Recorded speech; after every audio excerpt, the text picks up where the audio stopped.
როგორც მოგეხსენებათ, ჩვენ დიასპორაზე სრულნა განსაზღვრეთ კონსტიტუციურ ვალდებულებად, ჩვენი ხელისუფლებისთვის, თითოეული ჩვენგანისთვის და რეალურადაც არის არაერთი პროგრამა, პროექტი, რომელიც ხორციელდება იმისათვის, რომ ჩვენ მაქსიმალურად უზრუნველყოთ დიასპორის სამშობლოსთან კავშირის შენარჩუნება, თუმცა ისიც გვესმის, რომ კიდევ უფრო მეტია გასაკეთებელი და შეგვიძლია კიდევ ერთხელ დავდოთ პირობა იმის შესახებ, რომ მაქსიმუმი გაკეთდება მომავალშიც იმისათვის, რომ ყველა პროგრამა, პროექტი კიდევ უფრო მეტად გაფართოვდეს, იმისათვის, რომ ვიზრუნოთ სამშობლოსთან დიასპორის კავშირის შენარჩუნებაზე და ამასთან რას თავარია, უნდა გაესვას ხაზი იმას, რომ თავარი ამოცანა მაინც ჩვენთვის არის ჩვენი თანამოქალაქეების სამშობლოში დაბრუნება.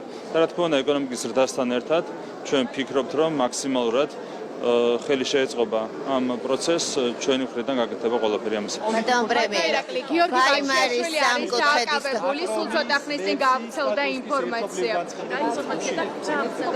რაც შეეხება გიორგი ბაჩაშვილის შემთხვევას, დეტალებთან დაკავშირებით ბუნებრივია სახელმწიფო უსაფრთხოების სამსახური თავად გავრცელებს ინფორმაციას, ეს არის მათი ფუნქცია, მათი პასუხისმგებლობა.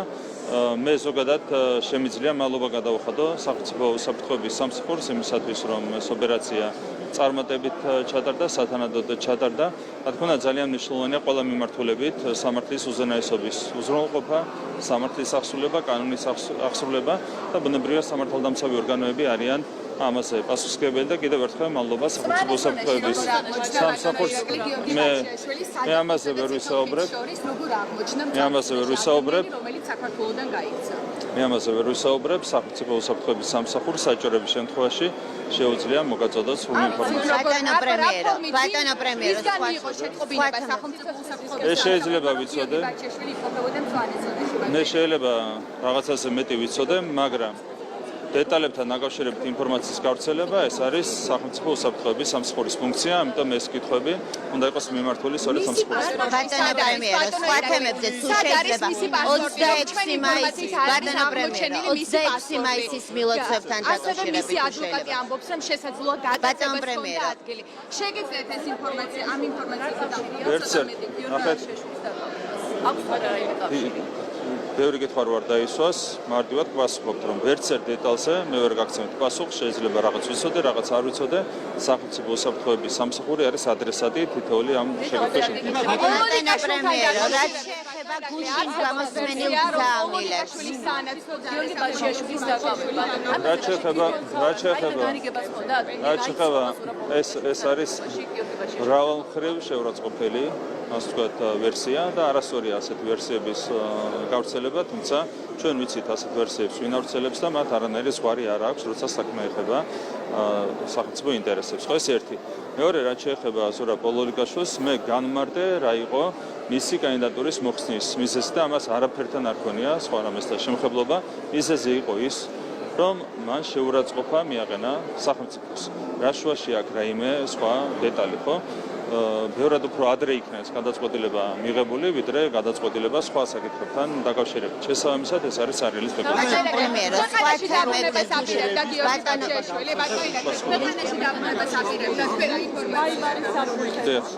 გიორგი ბაჩაშვილზე დავასრულოთ, ის ასევე ამბობს, რომ საფრთხე ემუქრება მისი ცოცხლის.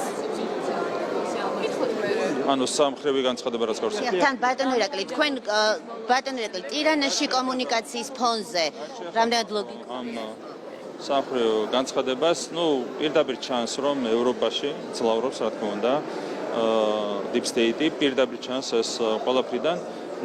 ჯერ მარტო ყველაფერს რო თავი დავანებოთ, ეტიკეტის ამბავია, რომ 26 მაისს ასეთი ტიპის განცხადება არ გაავრცელა. 26 მაისი არის საზეიმო დღე და საზეიმო დღეს, რა თქმა უნდა, მიღებულია საზეიმო წერილების გამოგზავნა, საზეიმო განცხადებების გაკეთება.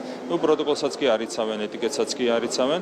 აქედან ჩანს, რომ ისინი ვერ მოქმედებენ რეალურად ობიექტური ინტერესების შესაბამისად, თუნდაც საკუთარი ობიექტური ინტერესების შესაბამისად და მათ უწევთ ისეთი ხაზით მუშაობა, რაც არ შეესაბამება მათ ინტერესებს. ეს არის ძალიან დასანანი და ამ თემას გავაგრძელებ, ბატონო ირაკლი. საერთო ხედვა თქვენ ბატონო ირაკლი, დეტალია რაც შეეხება მაკრონს, მე რაც მითხრა მან ალბანეთში არის თავისი არსი წინააღმდეგობაში იმ განცხადებასთან, რომელიც გავრცელდა. ხო, აქედანაც ჩანს, რომ ადამიანები დამოუკიდებლად ვერ იღებენ გადაწყვეტილებებს, არის ძალიან სერიოზული გავლენა ევროპაში, ევროპის ქვეყნებზე და შესაბამისად ეს ყველაფერი იწვევს იმ აღრევას, რომელსაც ყველა ხედავთ. ბატონო ირაკლი, საზეიმო მილოცებზე, ბატონო ირაკლი, საზეიმო მილოცებზე მაქვს კითხვა, თუ შეიძლება.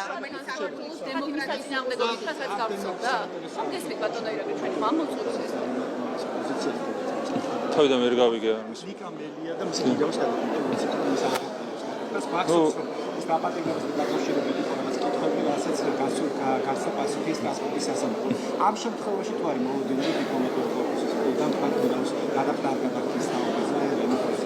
პირველ რიგში რაც შეეხება დიპლომატიური კორპუსის განცხადებებს, იგივე წინა შემთხვევასთან დაკავშირებით, ზურა ჯაფარიძესთან დაკავშირებით, ყველაფერს არის აბსოლუტურად აცდენი. აქედანაც ჩანს, რომ ყველაფერს მართავს deep state. არც საელჩო, არც რომელიმე ხელისუფლება და ეს შემდეგ ყველაფერს მართავს deep state. ეს არის ძალიან სამწუხარო რეალობა, რომელიც ჩანს აშკარად ევროპაში.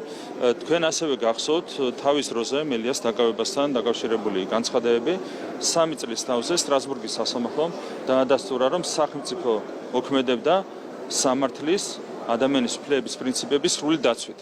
თქვენ მოისმინეთ რომელიმე ელჩის ან რომელიმე საელჩოს რომელიმე ქვეყნის ბოდიში ამასთან დაკავშირებით, როდესაც ჩვენ გვიგრძალავდნენ სამართლის უზენაესობის პრინციპის მიხედვით მოქმედებას. ეს იყო სამარცხვინო განცხადებები და არაერთმა საელჩომ გააკეთა თავის დროზე მელიას დაკავებასთან დაკავშირებით სამარცხვინო განცხადებები.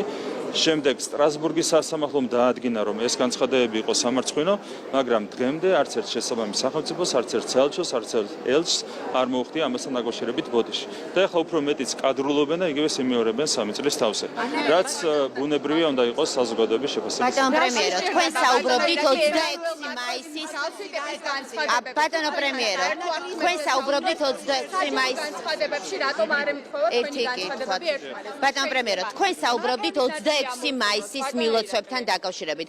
ჩვენ ვნახეთ ბევრი ქვეყნიდან მილოცვა მხოლოდ ქართველი ხალხის მისამართით და გვახსოვს, რომ ასეთი დაყოფა ხელისუფლებისა და ხალხის მაგალითად ხშირად არის რუსეთის ფედერაციის მხრიდან, როდესაც ის აგზავნის მილოცვებს პრეზიდენტს გულისხმობ.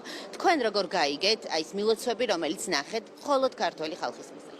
ჩვენ სახელმწიფოში მოქმედებს ხალხის მიერ არჩეული ხელისუფლება და რა თქმა უნდა ეს დაყოფა არის არა მარტო ხელოვნური, არა მარტო არასამართლიანი, არამედ არის შეურაცხყოფელი ქართველი ხალხისთვის. ხო, ქართველი ხალხი ირჩევს ხელისუფლებას, ასე მოხდა ეს 26 ოქტომბერს გასულ წელს, როდესაც 1,100,000-ზე მეტმა ადამიანმა მხარი დაუჭირა იმ ხელისუფლებას, რომელიც დღეს მოქმედებს. შეიძლება ეს ვიღაცას მოწონდეს, ვიღაცას არ მოწონდეს, მაგრამ ეს არ არის მათი საქმე. ეს არის ქართველი ხალხის საქმე, ქართველი ხალხის არჩევანი, ხელისუფლების შესახებ არის სწორედ ქართველი ხალხის საქმე. რაც შეეხება მილოცვებს, ხო, იგივე ამერიკის შეერთებული შტატებიდან თქვენ ნახეთ, რომ ადრესატის გარეშე, სახელმწიფო დეპარტამენტიდან გავრცელდა ადრესატის გარეშე მილოცვა. ასევე ელჩი არ ესწრებოდა ღონისძიებას. საბაბი იყო ის, რომ ის არ იყო ჯერ თქვეს, რომ უშუალო კორესპონდენციით, რომ ის არ იყო თბილისში, შემდეგ საჯაროდ განაცხადეს, რომ საქართველოსიც არ იყო.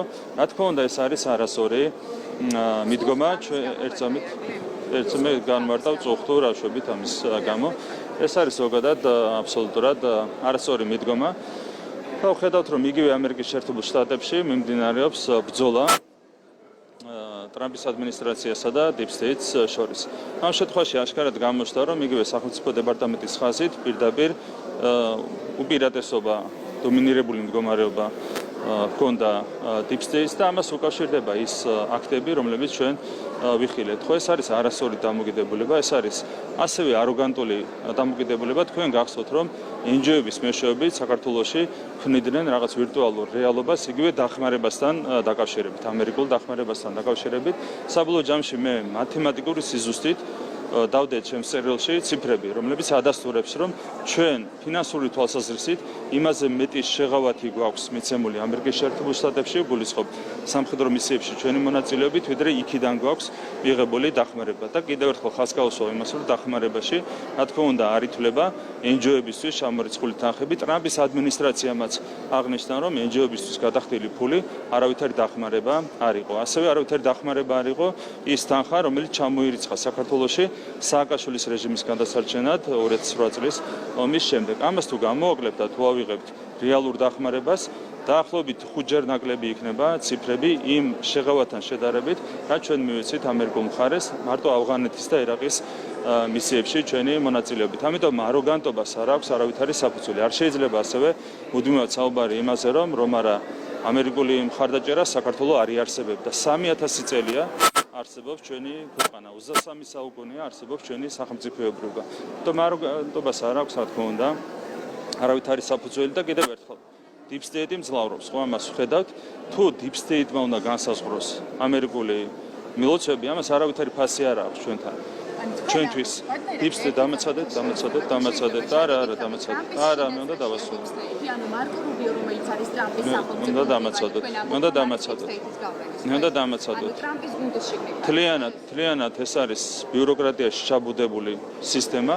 მინარევს ბრძოლა მე დარწმუნებულია რომ ხალბატონ რომბინ დანიგანს ძალიან უნდა და 26 მაისის ღონისძიებაში მონაწილეობა, მაგრამ მას არ მიეცა ამის საშუალება სწორედ Deep State-ის გავლენის გამო. განცხადებაზეც რომელიც გავრცელდა, აშკარად ჩანს პირდაპირ იგრძნობა Deep State-ის ზეგავლენა. ეს არის დღევანდელი რეალობა. კიდევ ერთხელ გავიმერებ რომ ასეთ მილოცვას ჩვენთვის რა თქმა უნდა არავითარი ფასი არ აქვს. ჩვენ არა, ეხლა მაგ უნდა მეთქვა ზუსტად. რომ დამეცადოთ ხოლმე წინასწარ ვიტყვით, რომ დამეცადოთ ხოლმე, წინასწარ მიიღებთ იმ პასუხს, რომელთან დაკავშირებითაც კითხვას, ნუ ღიზიანდებით, ნუ ნერვიულობთ და ნუ ღიზიანდებით. რო არ ღიზიანდებოდეთ, არ ჩამეკითხებოდით, ჩამეჭრებოდით დასრულებამდე. ჩაჭრა პასუხის დასრულებამდე გამოხატავს თქვენ გაღიზიანებას. რო ხართ სულმოთქველი, ნიშნავს რომ გაღიზიანებული ხართ და თქვენი გაღიზიანება მესმის, იმიტომ რომ თქვენი პარტია არის უმძიმეს მდგომარეობაში გუშინაც გამოჩნდა, როდესაც 3000 ქართველი ხალხი გამოვიდა თქვენი პარტიიდან რუსთაველის გამზირზე. რაც შეეხება ტრამპის ადმინისტრაციას, მე ვიტოვებ რა თქმა უნდა იმედს, რომ Deep State-ზე გაიმარჯვებს ტრამპის ადმინისტრაცია, ეს არის აუცილებელი იმისათვის, რომ გაჯანსაღდეს ქართულ-ამერიკული ურთიერთობები. 26 მაისზე საუბრობთ. დაალაგების იმედი დაკარგა თუ არა ტრამპის ადმინისტრაციას.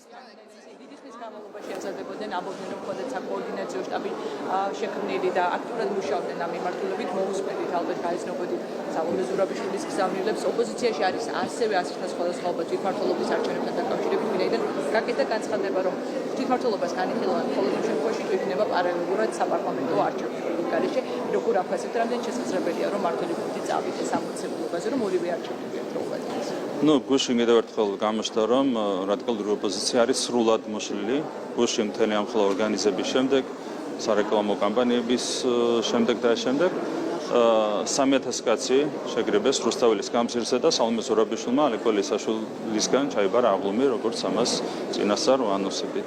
ეს არის დღევანდელი რეალობა ოპოზიციაში. ამიტომ, როდესაც საუბარი აქვს მათ რიგარეში საპარლამენტო არჩევნებზე, სინამდვილეში თვითონაც არ უნდათ ეს არჩევნები, იმიტომ იციან რომ არიან აბსოლუტურად აღობული, უკვე საჯაროდ საუბრობენ ამასთან დაკავშირებით. არც კი აწყობთ. ანუ რასაც ითხოვდნენ, ის უკვე საერთოდ აღარ აწყობთ. გამომდინარე იქიდან რომ კიდევ უფრო მეტად მძიმე დამარცხდებიან, ვიდრე დამარცხდნენ გასული წლის ოქტომბერში. ეს არის ოპოზიციის დღევანდელი მდგომარეობა. აქედან გამომდინარე არავისთვის, მათ შორის არც მათთვის, არც ჩვენთვის არავითარი მნიშვნელობა არ აქვს. ეს რადიკალური ოპოზიცია მიიღებს თუ არა არჩევნებში მონაწილეობას, საქართველოში შედგება სრულფასოვანი ადგილობრივი თვითმმართველობის არჩევნები და ეს არჩევნები იქნება კიდევ უფრო მეტად სრულფასოვანი, თუ რადიკალური ოპოზიცია მასში არ მიიღებს მონაწილეობას.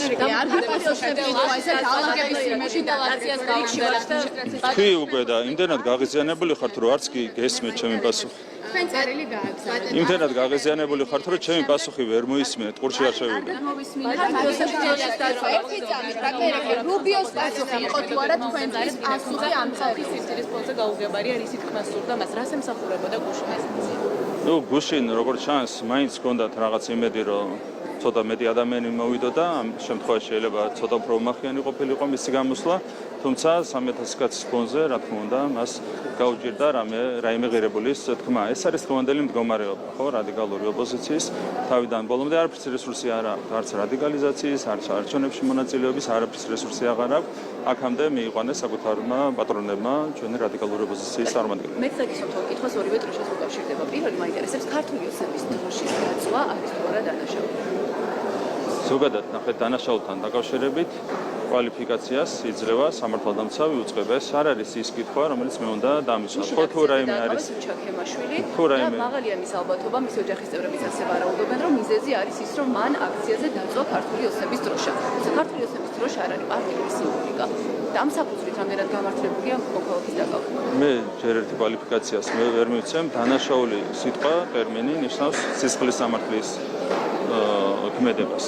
და აქ ალბათ არ არის არავითარი სისხლის სამართლის საქმე აღსრული, ხო? დანაშაული ტერმინი უკვე არასწორია, ხო? ადმინისტრაციული არ ვიცი, მე არ ვიცი. მე არ მაქვს არავითარი ინფორმაცია, შეიძლება სხვა ადმინისტრაციული სამართალდარღვევა ჩაიდინა. წარმოდგენა არ მაქვს, ამიტომ ასეთი კითხვებით უნდა მივმართოთ.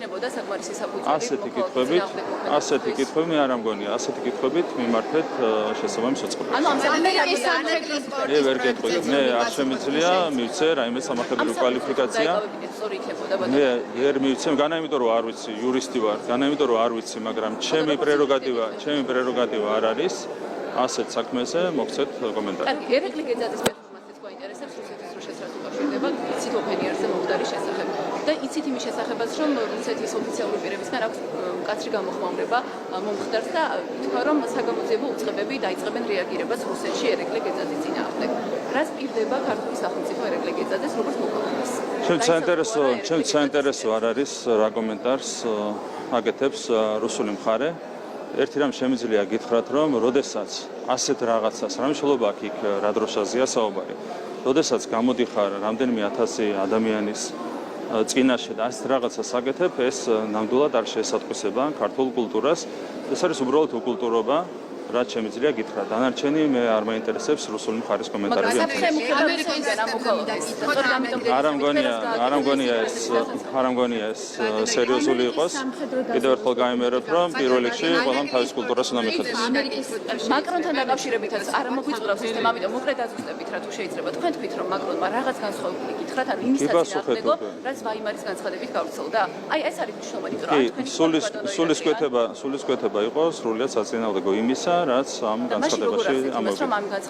Deep State. ახსნა Deep State. ემოციება მაკრონი ამას ამბობს. ბატონო? ფისებრივი გავლენა, კი, რა თქმა უნდა. არა მარტო მაკრონზე, ევროპული სახელმწიფოების ხელისუფლებების უმეტესობაზე Deep State აქვს პრინციპული გავლენა. უმრავლესობაზე, კი ბასო. ანაგრის პროცესში შესარჩევი პროცესი როგორ მიმდინარეობს, თითქმის 1 წელია ეს პროცესი ცოტა გაჭიანდა და ასევე მინდა გითხოთ მსხვილი ენერგეტიკულ პროექტებზე, როგორიცაა ხუდონი, ნესკრა, აქ განიხილდა სახელმწიფო სექტორი ჩართული ამ პროექტების განხორციელებას, ისევ განიხილდა იქონებს. პირველ რიგში რაც შეეხება ანაკლიას, რეალურად არაფერი არ იწელება ერთი მარტივი მიზეზის გამო, სამუშაოები არის უკვე დაწყებული.